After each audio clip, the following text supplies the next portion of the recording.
Dr. Dan's Freedom Forum is on the air. Well, this is Dr. Dan, and this is Freedom Forum Live, streamed every Tuesday evening at 8 p.m. Eastern Time on YouTube, X, Facebook, and Rumble.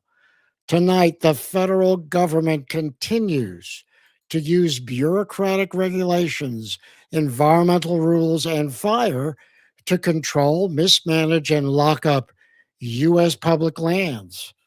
The Constitution specifies that private land can only be taken for public use and that just compensation must be paid for its acquisition. Congress is not given the power to take private land and hold it indefinitely without public purpose. The Enclave Clause allows the feds to acquire land within the states for forts, arsenals, dockyards, and other needful buildings as long as it obtains consent of the state legislatures and the taking is for specific purposes. Vast land holdings were not contemplated by our founders, and Congress was not given those powers in the Constitution. As a textualist, my reading of the Constitution says that federal land ownership should be limited, purpose-driven, and state-consented. Federal land ownership was meant to be limited and transitional. Modern legal reality, however, allows the feds to own and control vast amounts of land, especially in the West, under a broad reading of the Property Clause. Strict reading of the Property Clause suggests that it is a management clause under which Congress can regulate land already belonging to the United States, not acquire or retain vast lands indefinitely. That is just the tip of the iceberg when it comes to legal arguments for and against the huge land areas owned, regulated, or controlled by the federal government. These issues have been, are currently, and most likely will continue to be subjects of intense legal actions. Now, my guest on Freedom Forum Live tonight is William Perry Penley. And I'm going to tell you about William Perry Penley. And I'm going to tell you about him right now because he's a good friend of mine, and we've been dealing with him for a long time, in a good way, of course. Perry Penley has been actively engaged for over 3 decades in the entire range of issues with public lands and federal land policies, and is a strong advocate for local and state control over land use. Born and raised in Wyoming, Perry led the Bureau of Land Management during Trump's first term and was responsible for its 10,000 employees who managed 245 million acres of federal land, mostly in the West and Alaska. Before joining the Trump administration, he led Mountain States Legal Foundation for 30 years and took it from the verge of bankruptcy to a renowned nonprofit public interest law firm. Many landmark decisions, including his 3 appearances before the Supreme Court of the United States in a historic civil rights case. Perry received Bachelor of Arts and Master of Arts degrees in economics and public and political science from George Washington University in Washington, D.C., and was a captain in the United States Marine Corps, received his J.D. from the University of Wyoming College of Law. During the Reagan administration, he was Deputy Assistant Secretary of Energy and Minerals for the U.S. Department of the Interior, where he authored President Reagan's National Minerals Policy, initiated Reagan's Exclusive Economic Zone Proclamation, and ensured an honorable memorial to Vietnam War veterans. Perry Penley was admitted to the bars of he was admitted to the bars of Colorado, the District of Columbia, Virginia, and Wyoming, where he practices law. He also appears on radio, television, and he is an expert. He publishes nationally syndicated commentary. He has written hundreds of op-eds, published live books about the West, and most notably, and certainly one of my favorites, Sagebrush Rebel, Reagan's Battle with Environmental Extremists and Why It Matters Today. So, Perry Penley, welcome as a guest on Freedom Forum Live. Well, thank you, Dan. Thanks for that lovely introduction. Great to be with you. It's wonderful to have you here, Perry, because you're a true expert on this issue of federal lands. So, most Americans outside of the West really don't know very much about federal or public lands. So, why don't you give us kind of an overview of those lands? Right. I mean, we take it for granted here in the West. In my home state of Wyoming, half of the state is owned by the federal government. Some of our rural counties are much more heavily dependent on federal lands. Sweetwater County, the largest county in Wyoming, sixth largest in the country, it's larger than 7 states. 74% of that county is owned by the federal government. Federal government owns a third of the country. And most of that's in the American West and Alaska. You take a state like Idaho, take a state like Utah, state like Alaska, about 65% is owned. But Nevada is 90% owned by the United States government. And what's interesting about Nevada is everybody's heard of Las Vegas, Nevada. Well, 90%, excuse me, 70% of the people in Nevada live in the 7% of Nevada that is Clark County, where Las Vegas is. But Clark County is 90% owned by the United States government. So if you want to have a school, if you want to have a subdivision, if you want to have a water treatment facility, if you want to have economic activity, you're going to have to use some of that land. And that's a problem. And it's a problem for other Western states. Most people are unaware of it. Now, Doc, as you said in our lead up, you're the victim of that too. Western North Carolina, 70, 80, 90% of some of those counties is owned by the federal government. The Upper Peninsula of Michigan is heavily owned by the United States government. Northwest corner of Pennsylvania, heavily owned by the United States government. So this is not just a Western issue, it's a national issue. That's really true, Perry. And here where we live in the Appalachian Mountains, if you look at the map, we are in that red zone where huge amounts of land. My county is actually one of the most fortunate.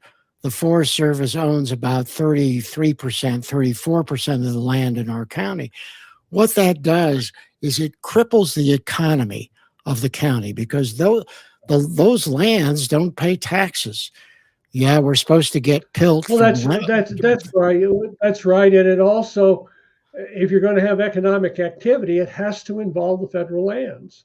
National Public Radio, which fortunately we're not funding anymore, taxpayers aren't paying for it, but it had a story in 2013, really tragic story of a woman who got a restraining order against her ex-husband.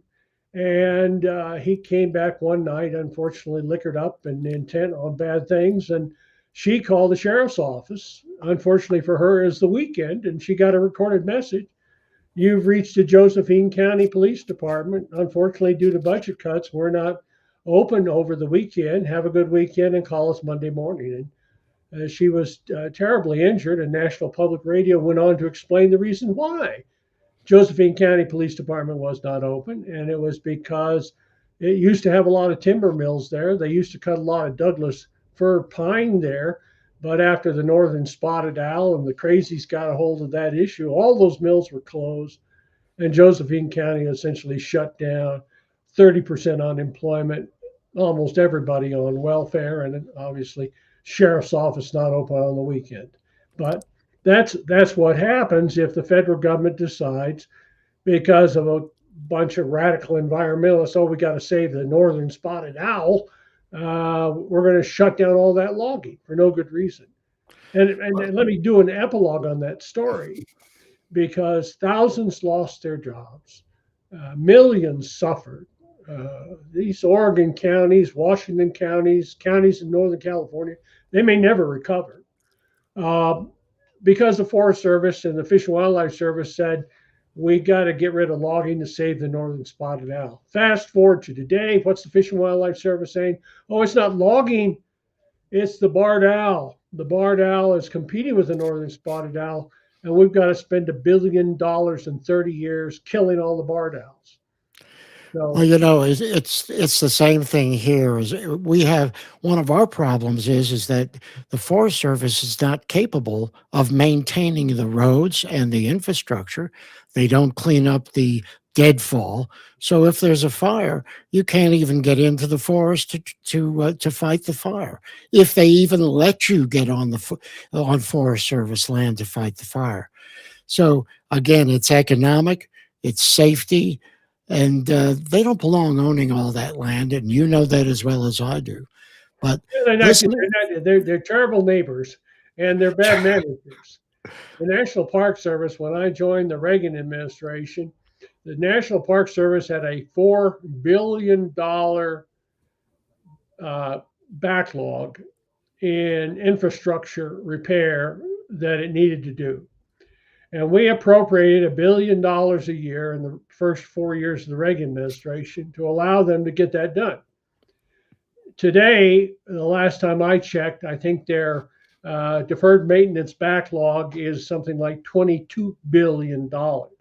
So the Park Service, for example, keeps acquiring property, getting more property, but it doesn't maintain it, doesn't take care of it.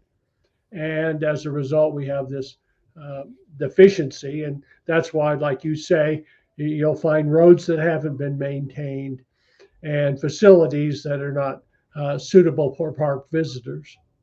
we used to have a very active timber industry in our county.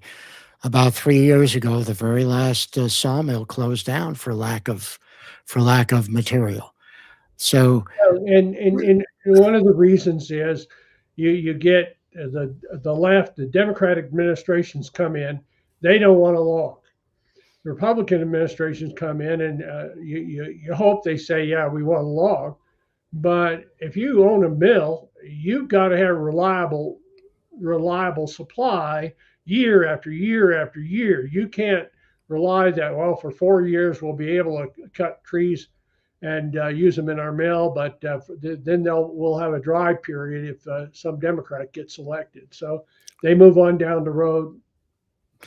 of course, and in our county, we had families who were logging families for generations. Generations. Where are they now? They cannot earn a living now, Yeah. unless they log on private land, uh, which again we have private land, but most of the landowners are not interested in having their land logged. So this is a whole industry that is now gone from our county. People who paid taxes who are not paying taxes now, which is why the county is fighting for its financial existence. Well, you saw what happened in Pennsylvania, northern Pennsylvania, and we're talking private land now, but back in the early 2000s when the fracking boom began in earnest all around the country. And you remember in the late 90s, there was a prediction that we had reached peak oil and that we were running out of oil. We didn't have any, and we had to do something else. Uh, Setting aside the whole gloom and doom merchants by Al Gore and others, that butterfly specialist Paul Ehrlich, who recently passed away, uh, set our country and the world back with his population bomb book in the 80s. But the prediction was we're running out of oil, running out of natural gas. And then the fracking boom began in Wyoming, all across the country, Texas, Oklahoma, and up to the Marcellus in Pennsylvania. And all of a sudden, these rural counties in northern Pennsylvania that had suffered mightily and the kids had to leave home because there were no jobs. All of a sudden, those counties were thriving because there were jobs to be had. And right across the border in New York was the opposite story because fracking was not allowed. And I called somebody in southern New York one time, and I said, do you know some people up there that would be willing to sue the governor of New York for not allowing fracking? And he called me 30 minutes later, and he said, Perry, I found three people. They're all widows.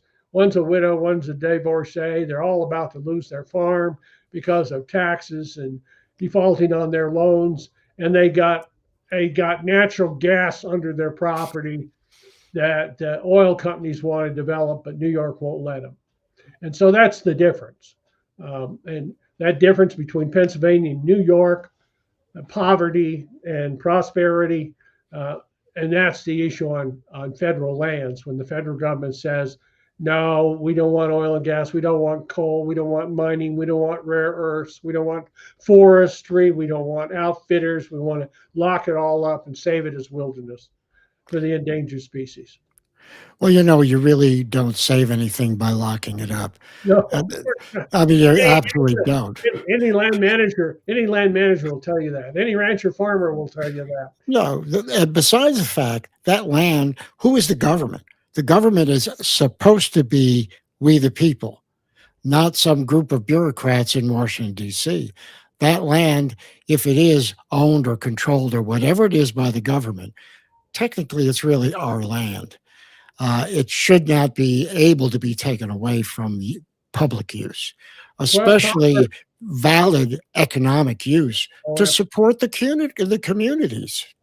Congress, and this is an aspect of public lands or federal lands, like I like to call them, they're not public lands. I got a kick out of that judge the other day who ruled that Trump couldn't build his ballroom because it was public land or something. Tried to visit without a pass. But Congress controls federal land. It's in the Constitution. It says Congress shall make all needful rules and regulations regarding the territory and the property of the United States. So only Congress gets to decide that. And what Congress has decided is that, yeah, we're going to set some land aside as national parks. Some land will set aside as wilderness areas and where man is a visitor who does not remain. Uh, but the majority of the federal land, like the Bureau of Land Management that I ran for President Trump the first term, that is also supposed to be what's called multiple use and sustained yield. In other words, if it's good for mining, great. If it's good for oil and gas, great. If it's good for livestock and grazing, great. And if you can do all the same at the same time, even better. But the Greens, they think it all ought to be locked up. You ought to get rid of all those cattle, all that mining, all that logging. Just get everybody off so people can enjoy it. I guess in the abstract. So tell me, if you listen to the corporate mainstream media and the radical environmentalists, the use of these lands is kind of a controversial subject.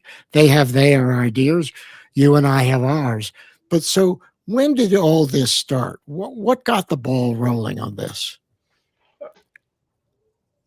Federal lands were always bipartisan. It was always a bipartisan issue. The West didn't, we used to elect a lot of Democrats. We're electing a lot of Democrats today. And back in the olden days, when I was out of law school and working in the Senate and House of Representatives, uh, we're all on the same side. It didn't matter, Republican, Democrat. You wanted logging, you wanted mining. Oh wow, you discovered a big ore body out somewhere out west. Wow, that was wonderful news. Democrats wanted to build dams and ensure water supply into the future. And then Jimmy Carter came in. And Jimmy Carter was elected with the help of radical environmentalists, and he owed his election to radical environmentalists. And they ran the Carter administration with regard to Western issues. And so radical were his ideas that it spawned what was called at the time the Sagebrush Rebellion. And lest anybody think, oh, that's a bunch of Republicans getting angry at Jimmy Carter. No, not at all. They were all Democrats. Governor Lamb of Colorado, the governor of Utah, Matheson, was a Democrat. The governor of Montana was a Democrat. The governor of Wyoming was Herschler. And they were all furious with Jimmy Carter because of what he was doing. And it ensured that he was a one term president. But and Ronald Reagan ran against him as a sagebrush rebel. He said, "If there's a sagebrush rebellion, count me in as a rebel." Bear in mind, this is a guy who was the governor of California. Half of California is owned by the feds. Governor Reagan had dealt with the Forest Service, dealt with the Department of Defense, dealt with the Park Service, dealt with the BLM, knew all about it. You know, I mean, his Death Valley days was out there in the California desert where BLM owns a lot of land.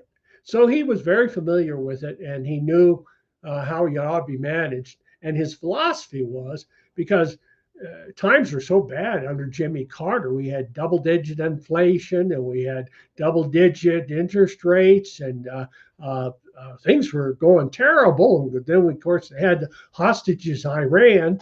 And Governor Reagan said, well, look, why aren't we developing all this energy we have on federal lands in the West? Why, Mr. President, he said this at the Republican convention in 1980, what are you afraid of about drilling on federal lands? You're afraid you're going to make a discovery?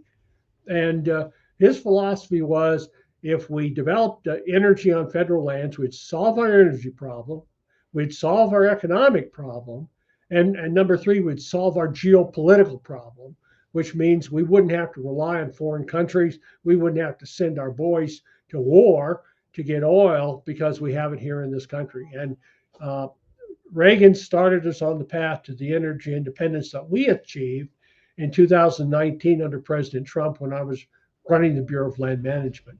But the Democrats have now totally embraced the Jimmy Carter philosophy. And I'll demonstrate that to you by every single Democrat presidential candidate in 2020 said with regard to energy on federal lands, quote, leave it in the ground, unquote. And this was what the environmentalists were demanding. We're not going to use federal coal. We're not going to use oil and gas from federal lands. We're going to lock it up. We're going to go all wind and all solar, all crazy, in other words. And that's where the Democrats are today. And it all started with Jimmy Carter and the fact that he owed his election to radical environmentalists. Well, you know, the thing is, that has hurt our country, or at the time, it hurt our country in many different ways. Oh, yeah. Because we needed that energy to become energy independent. We were dependent upon foreign oil to the point where I remember in the early 70s where we had gas lines. If you wanted to fill your car up, you had to get in line at 5 o'clock in the morning with your car to try to fill your car up. So this doesn't serve the purpose. Plus, look at the rare earth elements that are in the ground that we need for almost everything that we've now outsourced to China so that we're dependent on them. So it is not good to lock up lands to the detriment of the United States of America. That to me is that's absolutely it's cutting our nose to spite our face. It's foolishness to the extreme. To go back to an earlier point we were talking about is the northern spotted owl. And the loggers I represented in court, what the loggers were saying, if we can't harvest timber in America where we have it in such great abundance, and we have all these environmental laws that require us to protect the environment, where are we going to get the logs from? Russia, which is laying waste to its country because it doesn't have the kind of land ethic that we do in this great country. And in the 80s, when I was with Reagan, you said in the lead-in, I wrote President Reagan's national minerals policy. And that minerals policy grew out of something Governor Reagan knew, and Congressman Jim Santini in Nevada knew, who's a Democrat and became a Republican, because he traveled over to Africa and he saw where we were getting the cobalt that we needed to build jet engines. And it was so foolish because we had cobalt in Idaho. The very same time we were getting cobalt from Zaire, we were putting in wilderness a cobalt mine in Idaho. So that's how crazy the environmentalists were. It's penny wise, pound foolish. You can't have a worse set of decisions. And we're reversing all of that under President Trump 47 now with his policies. I did an article for the Washington Examiner the other day, and I talked about Carter being the worst president. And he was worse because of what he did on Iraq. He got rid of the Shah, brought in the Ayatollah. Uh, his advisors told him, my goodness, on the Ayatollah, why he's like Gandhi. And the craziness. The Shah knew better. Everybody with a brain knew better, and obviously we're fighting that war sadly right now. He was bad on environmental policies, and he was bad with regard to the use of our energy supply. And now we have energy independence, and we're over there dealing with the Straits of Hormuz. We don't need those Straits of Hormuz. We have our own energy here. As the president has said, you can buy it from us. Well, you served in the Reagan administration.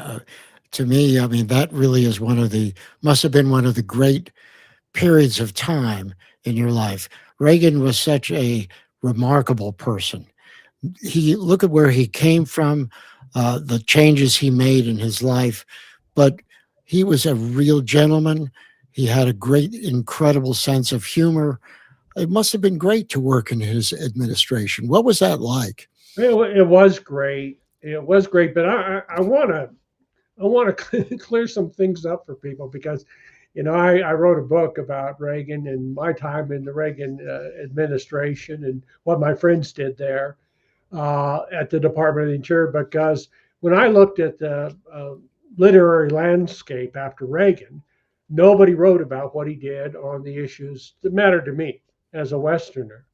And so I knew I had to write a book about it. And the great thing, what people will say to me when they talk to me about my book, they say, "Oh, I love the fact that Tip O'Neill and Reagan got along together." And I said, they didn't. O'Neill hated Reagan. And Reagan invited Tip O'Neill and his wife to come to the residence at the White House for a dinner with Nancy and President Reagan. And they got along great, a couple of Irish guys telling jokes all night, and they had a wonderful time. The next day, Tip O'Neill lies to the Washington Post about Reagan and what he plans to do. Reagan was so upset. I mean, he took it personal. And he's so upset, he called Tip on the phone. He says, "Hey, Tip, old buddy, Mr. Speaker, I thought we were buddies." He said, "Well, we are, Mr. President, but that's just politics." And after 5 o'clock, we're friends, but before that, and Tip O'Neill opposed everything Reagan tried to do. And it was just pure force of will what the president was able to do. But he talk about his leasing record. And the President Reagan went in there he was laser focused on the issue of we're going to develop energy on federal lands. And my boss, Jim Watt, ran into a political issue in Wyoming early on, and thought maybe he needed to back down. He went in and see the president. Reagan said, "What are you talking about, Jim? If not us, who? If not now, when? Are we going to achieve energy independence?" And he said that in his second inaugural address. And Jim Watt, Secretary of Interior, said, "I walked out of that meeting in the Oval Office with a stainless steel backbone that I was going to lease." And Reagan set records for leasing federal lands for oil and gas activity, and that allowed us to achieve energy independence. And of course, it was backed off during Obama and Biden, but President Trump, he came in and opened it up, and we were able to achieve energy independence in July of 2019 during President Trump's first term. Do you have some stories you want to tell us about your time in the Reagan administration? I'm sure, I mean, I just cannot believe how incredible that must have been for you. What can you tell us about Reagan? Well, my favorite story is the story I just related, and the story of Jim Watt. And to expand on it a little bit, the problem we ran into was oil and gas company wanted to drill a gas well south of Jackson, Wyoming. And Senator Malcolm Wallop and Al Simpson and Dick Cheney, they just lost it. They were apoplectic. My God, you're going to drill a well south of Jackson, where all these billionaires live? And I said, yeah, yeah. Uh, and Wallop said to me, Senator Wallop passed away a few years ago. Senator Wallop said, "Well, Perry, I've been getting calls from the oil patch." And I said, "Why are they upset?" He said, "Well, they got summer homes up in there in Jackson." So that's Watt thought, well, I got to back down on this because of Wallop, Simpson, and Cheney. And he went into Reagan and asked, "Hey, can I not drill there?" And Reagan said, "No, you got to drill there." That was Reagan. I mean, that was the kind of guy he was, and he was committed. He reminds me, frankly, a lot of President Trump. President Trump's, obviously a different character. I mean, he's a New York guy, not a California, Hollywood guy, but he tells it like it is. He's got a stiff backbone. He's got courage. Uh, I'm incredibly impressed with what he has done the second term. I think it's really setting course right. I'll give you an example. When I was at the BLM, I started running into all this DEI stuff, diversity, equity, and inclusion. Die, as some of my friends say, but it's a terrible, terrible thing. It's a terrible thing for Americans to be judged on the basis of their race, and that's what DEI is all about. And I started running into that when I was running the BLM, and so I was getting rid of it. It was like whack-a-mole. Every time I run into it, I'd get rid of it, and they'd pop up somewhere else. So I asked my political guy to run it to ground, figure out where all this problem was coming from, and he said, "Well, it's out of an Obama executive order in 2012." So I called a friend of mine who was at the White House, and I said, "Can you guys get rid of that executive order?" And he said, "No, White House lawyers won't let us do it." Fast forward to 2025, President Trump's first days in office in his second term. Not only did he get rid of that executive order from 2012, he went all the way back to 1965 to a Lyndon Johnson executive order on affirmative action, wiped it all out and put an end to race-based decision making, and not just in the United States government, but these universities, these colleges and universities, the abuse by the Department of Justice of the Voting Rights Act. I litigated on behalf of three rural Western counties who were forced under the Voting Rights Act to allocate a county commissioner district. And from dealing with your counties there in North Carolina how important the county commissioners are, to allocating a county commissioner district on the basis of race. Oh, it had to be in Colorado, it had to be a Latino Democrat. In Montana, it had to be an American Indian. Wyoming, it had to be an American Indian who was a Democrat. And Trump got rid of that. And there's a case at the Supreme Court where the United States government, under the instruction of President Trump, argued, no, you can't do that. The Voting Rights Act cannot be used to require race-based districts.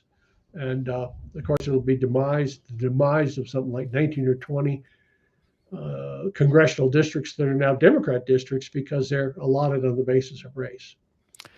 When it comes to Trump, I think when he was elected in 2016, he didn't understand the how government works, and I think that he was a corporate CEO. He thought he'd come to Washington and be a CEO. That's what ran into it. But when he came back the second time, you could tell he used those 4 years to prepare 100% for dealing with the presidency, and that's why he's been so successful Right. since he took office this time. He Yeah, knows what he's doing, and he prepared for it. yeah, he And was he he was very prepared. I back in 1980, uh, the Heritage Foundation wrote a book, a big thick book like this called Mandate for Leadership. And I was privileged to work on one of the chapters, the chapter on the U.S. Department of the Interior. And when Reagan came in, he was presented with the Mandate for Leadership that I helped write, and then another document written by a bunch of Rhino Republicans who'd been with Jerry Ford. And it was sort of a, yeah, tinker around the edges on environmental policy, but basically leave things the same. And of course, in Mandate, we said, we got to develop American energy, which is what President Reagan wanted to do.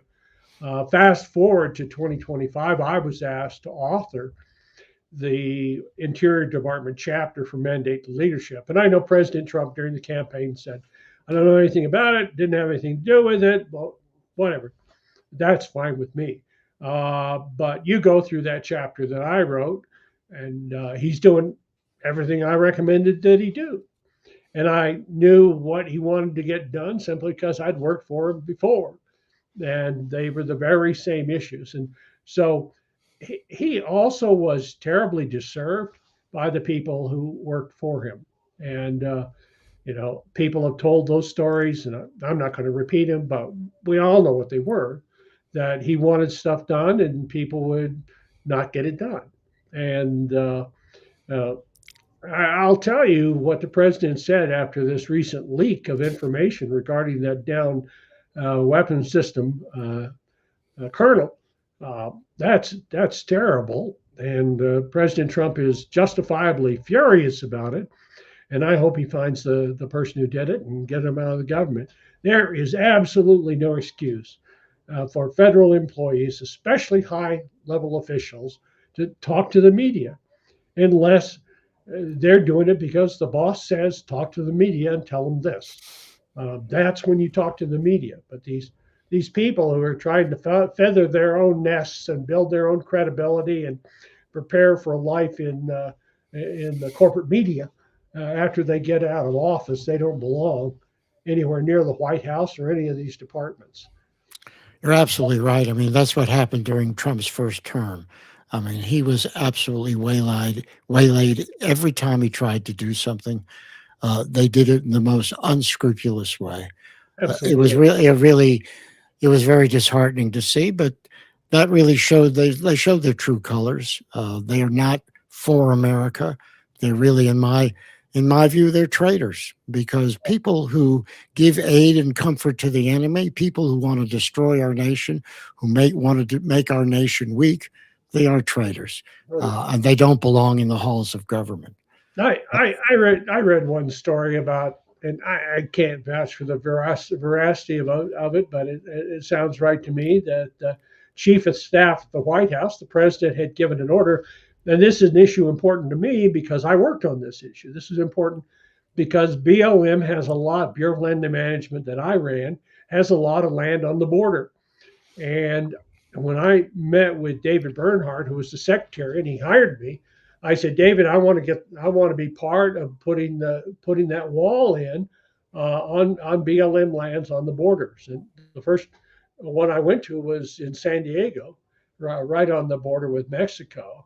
And I stood on that border with Border Patrol people, and they pointed the house in Mexico. So, you see that house? Describe the house, and cars would come up and people would drop off, hour after hour. They said, those people are all being organized to come across this wilderness area when night falls. And we knew it. We all knew it. Everybody knew it. And that's why we're building a wall there. Uh, and it was a wilderness area, which is supposed to be sacrosanct. It's supposed to be pristine, where Man is a visitor and does not remain. And here are thousands and thousands and thousands of illegals going across, dumping their stuff, building fires in the middle of the wilderness when they get cold, building fires when they get lost or get abandoned by their carriers, and they're just destroying this wilderness. And so we wanted to put up the wall, but President Trump in his first term wanted the wall up, and he was trying to get money for it because Congress wouldn't appropriate it. Cowards. And so he asked Department of Defense, "Is there money over there?" And the guy who was assigned it had that information, but the chief of staff to the president of the United States would not schedule a meeting until one time the president looks at the person and says, "Where's that report, Mr. President? I'm ready to give you that report, but your chief of staff won't schedule us for a meeting." This is the kind of garbage that was going on, and I'm confident it's not going on now. You know why? Because nobody's leaking and things are getting done. And I'll tell you what amazes me. When George W. Bush was president, I was very disappointed with what he did not do on Western issues. He said during the campaign, Dick Cheney, my friend Dick Cheney, said during the campaign they're going to take on that Escalante Grand Staircase National Monument case that Clinton had created over the objections of Utah. And George W. said he was going to do it, and Dick Cheney said he was going to do it, and they didn't do it. And I complained to a friend of mine who was in the administration. He said, "Well, I went in to see the president one time on an issue, and I said, Mr. President, I need you to do this for me." And the president said to my friend, "Steve, I am laser focused on the global war on terror, and that's the only issue I'm dealing with." Well, and it was. But you got a million people working for you. You think you could delegate something. And I love the fact that Trump, you know, you're not getting enough water out of your shower head. I'll fix that at EPA. You're not getting good gas mileage on your car. I'll fix that with EPA. You can't buy the kind of bulbs you want to have bright lights in your house. I'll fix that.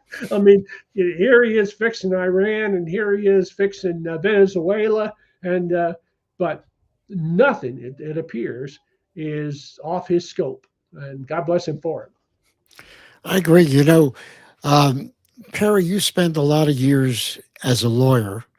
I know you did because after Reagan, for 30 years, you were at a nonprofit law firm. You were suing the feds. What was your biggest case? I know you were in front of the Supreme Court 3 times. What about it? Tell us about the biggest case that you had. Well, I had a lot of fun cases, and I was blessed with number one, people who supported my organization and allowed us to give free legal advice and represent people with only one objective. Our only objective was to win.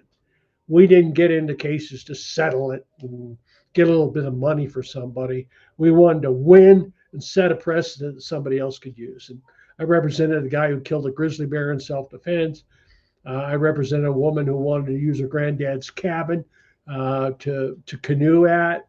I represented a guy who wanted to make a little bit of money on arid lands in New Mexico. I represented Bobby Unser when the feds came after him for getting lost on a snowmobile in a wilderness area during a blizzard, and they wanted they made him a felon simply because he was out there and didn't know where he was, got lost, and nearly died. But the biggest case was a civil rights case. And there was a man by the name of Randy Pesh. He was a college dropout looking for work. And his dad said, "Well, Randy,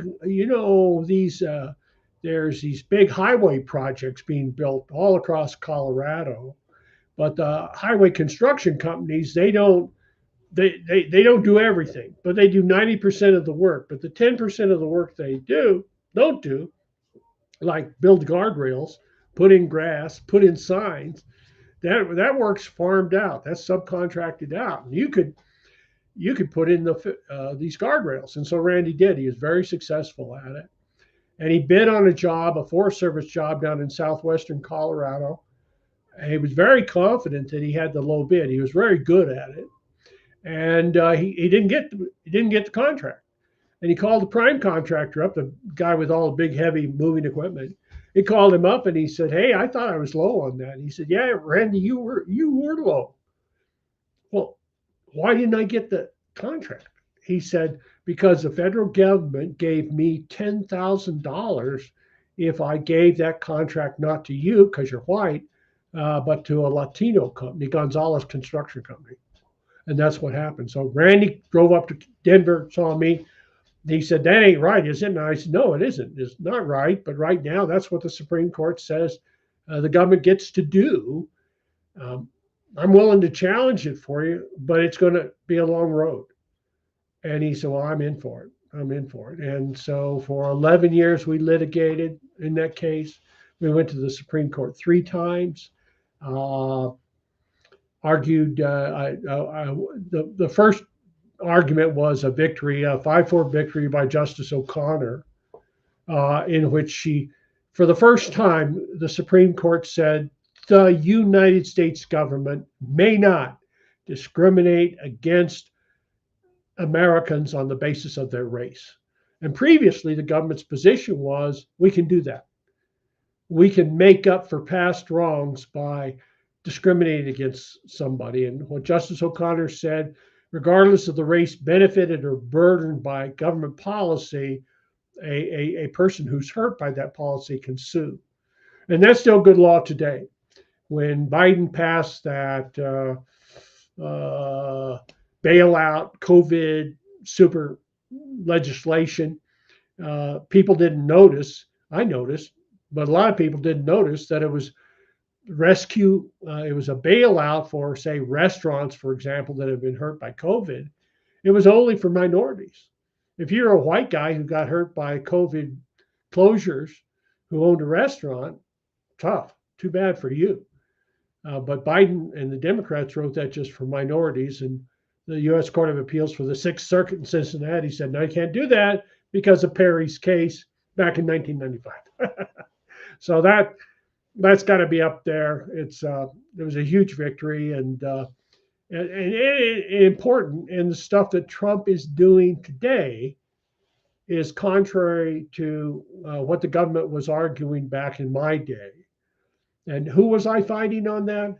George Herman Walker Bush, Bill Clinton, and George W. Bush. All 3 of those presidents took the position that my guy, white guy, who was just built guardrails on highways, could be denied a contract because he happened to be a white guy. And Trump said, "No, we're not going to do that." And his Assistant Attorney General for the Civil Rights Division, Harmeet Dillon, she said, "No, we're not going to take that position." Well, you've spent a lot of time legally dealing with things that President Trump is now benefiting from. And I know that you have a really good perspective on the differences between Trump in this first term and Trump in this term. So let's talk about that. What have you seen? What have you seen? What has he benefited from? And how is he doing now with all of those things that you really laid the groundwork for him? Well, we all have to admit, we all have to recognize that nobody has suffered, no political figure in our country's history has suffered the way President Trump has suffered in that first term. And then what happened in the second term when they tried to send a former president of the United States to jail? They declared war on him in the most unscrupulous way. And it really is a testament to his will and the strength of his family that he survived that, and not only survived that, but came back stronger. So it was. I mean, one of the things we always say is we had to suffer through Jimmy Carter to get Ronald Reagan, because you remember it came down to Jerry Ford and Ronald Reagan at the end, and Jerry Ford got the nomination, lost the election, and then we had Jimmy Carter. But we had to go through Jimmy Carter to get Ronald Reagan, and sadly we had to go through Joe Biden to get President Trump, and just to see how bad. I mean, it's unimaginable how awful and terrible Joe Biden was. And so President Trump came in. I think the second term, he benefited mightily from being better prepared. He had a very loyal staff, people he trusted. He got him hit the ground running. He knew what he wanted to do because of what he tried to do the first time. Uh, I mentioned the DEI issue. I'll mention also federal lands. When I interviewed for my job at the BLM, I talked to Secretary Bernhardt and I said, what's our position with regard to all this federal land? Because bear in mind, as you said at the top, the position of the United States Congress, the position of the federal government had been dispose of all this land up until 1976, from the beginning, from the very first early days. In fact, I read that Gouverneur Morris, for example, had recommended we have some federal parks set aside, and he got shouted down by the founders. And they said no. The issue in Lincoln's day, for example, was that the federal government had not disposed of all of the land in Illinois. In Lincoln's day, 99% of the land in Illinois was federal land. And the people in Illinois wanted to know why. Why aren't we getting this land? And now, of course, it's 99% not federal land. And so I asked Bernhardt when I interviewed, I said, what's our position on getting rid of some of this land? And he said, we're not going to deal with that. Well, President Trump came in and made it very clear in his campaign in 24. Yeah, I've talked to the governor of Nevada. And in Nevada, in Clark County, as I said at the top, you get 70% of Nevada lives in 7% of the state. In Clark County, that's 90% owned by the federal government. And as the governor, Republican governor out there has said, we can't do anything. The government sneezes, we catch a cold. So President Trump came in and supported Senator Lee. And I think the third issue that I'd mention is climate change. Because the drill, what we were saying during Trump 45 was, I believe in climate change. I believe man has an impact. I believe we need to research it and find out what to do about it. Well, you listen to Secretary Chris Wright, who's from Colorado and a Colorado oil man. He's not saying that at all. They're canceling contracts for these offshore wind boondoggles. And I'm just incredibly proud of the president on all of these and every other issue. One of the issues I dealt with when I was a lawyer was these sanctuary cities. There was a tragic thing that happened in 2016, in the fall of 2016. Denver had arrested an illegal alien who was a gangbanger, ran drugs, had a gun, stole cars, been in and out of the country multiple times. He's a bad dude. And Denver had him in custody. ICE found out, called Denver and said, before you release him, let us know. Give us 24 hours notice and let us know. And Denver refused.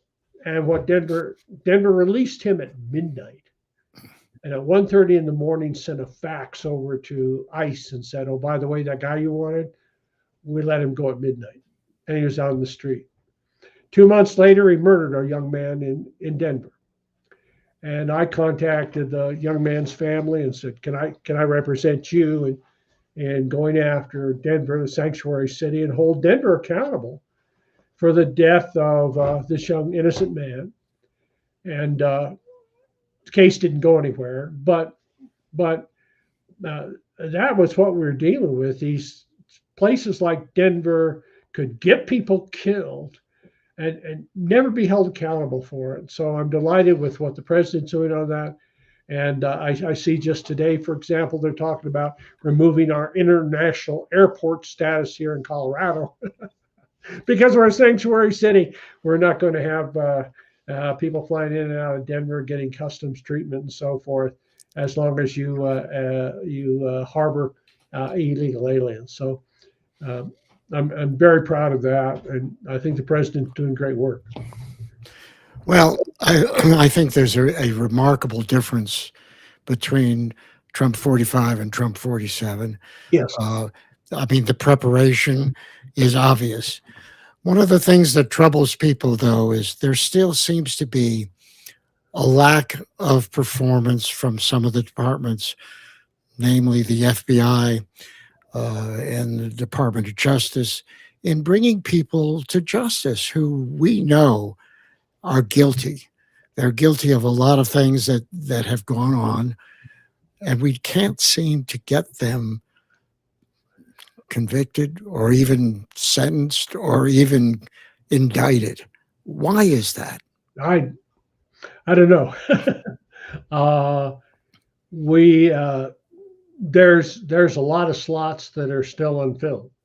One of the most important jobs of the Department of Justice is the uh, Assistant Attorney General for the Environment and Natural Resources Division, which is the Department of Justice's top lawyer for Western issues, and that's vacant.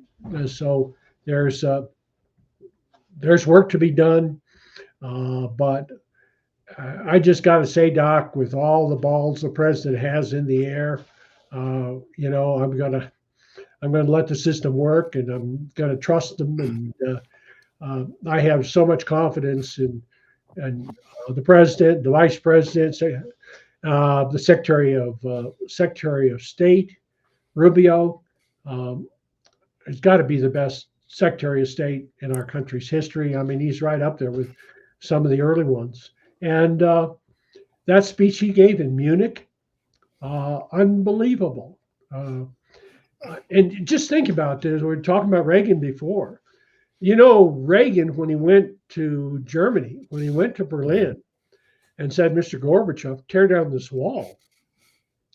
That was written by a White House speechwriter, but the Department of State took that out of his speech every time they had the opportunity. Every time that speech went by somebody at the State Department, they crossed out that line. And finally, it came to the president sitting down with essentially his speechwriter at a luncheon in the White House. And President Reagan finally said, well, I guess I'm the president. I guess I can say what I want to say. And so and he said that, and it changed the world. It changed the world, and his work with Margaret Thatcher and the Pope brought down the Iron Curtain. And at the time, and remember when Reagan came in, what did Reagan come in when he said? He was with a bunch of advisors, and they said, and Reagan said, "You want to hear my policy on the Soviet Union?" Yeah, Mr. President, what's your policy on the Soviet Union? Kissinger's in there, all these big-headed people sitting in there listening to Reagan. And Reagan said, "We win, they lose." No, they laughed. They thought it was a joke. It wasn't a joke. No, I'm serious. We win, they lose. And that speech was part of that. And so to have Rubio go over to Munich and give that speech that he gave to Munich, and just we're not going to join you in your suicide pact, people. We're going to defend our country. We're going to defend freedom. And like the president said a couple of nights ago, talking about people in Iran, they want to be free. They want to be free. Your perspective over government action for the last 30, 40 years is enormous, Perry. And I really, in many ways, envy you because you've been part of it. You've been part of a great era in this country. And we now are in a period of time where we really have an opportunity to right some of the wrongs that have been going on for the last 50 years. So from a view of the future, how do you see things playing out for us? I mean, Trump is going to be president for another 3 years. We've got a midterm election coming up this fall. we're still really sitting on the edge, aren't we? Well, we are. We are. And when Reagan said, we're only one generation away from the loss of liberty, and when he said that, frankly, I thought that was hyperbole. I just thought, well, that's inconceivable, but it is. If you live through Joe Biden, it is totally conceivable. And the way the system, I mean, we still don't know today. I hope someday we know. We don't know who was running the White House. We don't know. And maybe Jill's going to tell us in her book. I doubt it. But, obviously we've got to win the midterms. We've got to continue. We need, if it's Vance, if it's Rubio, whoever follows President Trump needs to continue course and glide path, as we said in Marine Corps aviation, to achieve these results. But they're all to the benefit of the country, and they're all attempting to overcome bad policies put in place nearly 50 years ago, beginning with Jimmy Carter. And why are we at war in Iraq? And as somebody said the other day, they said it may have been Victor David Hansen, I'm not sure, but somebody on X was saying that every single president since the Ayatollah took over, every single president has received the same intelligence. This is disaster waiting to happen. There will come a day when terrible things will happen because of this regime. Every president knew it, and the only president who did something about it was President Trump. And he has had the courage to do that on a number of things. One of the issues I mentioned in my article in the Washington Examiner on Jimmy Carter was the way he abused the National Environmental Policy Act. Now, the National Environmental Policy Act, almost nobody has heard of it, but it's this law that requires the government to do a hard look at a major federal action it's planning to take. And over the years, over the decades, it's been abused by environmental groups who litigate over it and judges who misinterpret it. And you'll have a federal judge substitute his judgment for the judgment of the Secretary of the Interior. Secretary of the Interior says, I want to drill wells in Converse County, Wyoming, outside Douglas, where there's a lot of oil and gas. And the judge says, no, that's a bad idea. I don't think you should do that. So I'm going to say you can't do it because of NEPA. Well, Jimmy Carter started us down that wrong path. What the law provided was that each agency wrote the rules. And Jimmy Carter said, no, we're going to write the rules inside the White House. And just 2 years ago, a federal court in Washington, D.C., the federal U.S. Court of Appeals for the District of Columbia said, you know what Jimmy Carter did all the way back? That was illegal. You can't do that anymore. And so, of course, President Trump said, we get that. We understand that, and rectified that.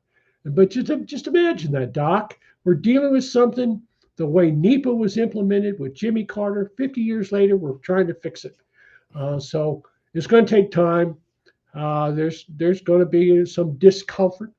There's going to be heavy sacrifices paid by our men and women in uniform, and our hearts go out to the families of those who have been lost and those who are at risk. But these are amazing times, and I think we're trying to get our republic right. Perry Penley, this has been an incredible discussion. I really, I know that your experience you have brought forward to all of us, just your knowledge, your experience. You have seen and done things that most people don't even know about. We've talked about them tonight, and I truly appreciate that, because it's important that people understand there are many people in our nation who care about us and have been working hard, sometimes in public view, sometimes behind the scenes, without balloons, without fanfare, but nevertheless getting things done. And that's you. You have gotten things done for a long time. I'm really proud to be your friend. I'm proud to know you. And I want to thank you very much for being a guest on Freedom Forum Live. Thanks, Dan. Glory to God, Dan. Thank you. Glory to God. Thank you, Perry.